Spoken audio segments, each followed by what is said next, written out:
Manasatala NH-16 জাতীয় সড়কের পাশে নয়নজলিতে নেমে গেল একটি 4 চাকার গাড়ি। জানা যায়, বৃহস্পতিবার মনসাতলা ব্রিজ সংলগ্ন এলাকায় NH-16 জাতীয় সড়কের কলকাতামুখী লেনে এই ঘটনাটি ঘটে আনুমানিক সকাল 11টা নাগাদ।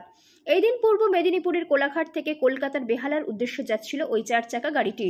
স্থানীয় সূত্র মারফত জানা যায়, এই দিন বৃষ্টির মধ্যে দ্রুত গতিতে কলকাতার উদ্দেশ্যে যাওয়ার সময় নিয়ন্ত্রণ হারিয়ে নেমে যায় নয়নজলিতে। দুর্ঘটনাগ্রস্ত ওই 4 চাকার গাড়িটি নয়নজলিতে পড়ে গিয়ে কালভার্টের নিচে আটকে যায়। গাড়ির চালক অল্প বিস্তর আহত হয়েছে বলে এমনটাই জানা যায়। ঘটনার খবর পেয়ে ঘটনাস্থলে পৌঁছায় পুলিশ। পুলিশ আহত ওই গাড়ির চালককে উদ্ধার করে চিকিৎসার জন্য নিয়ে যায় বলে জানা যায়।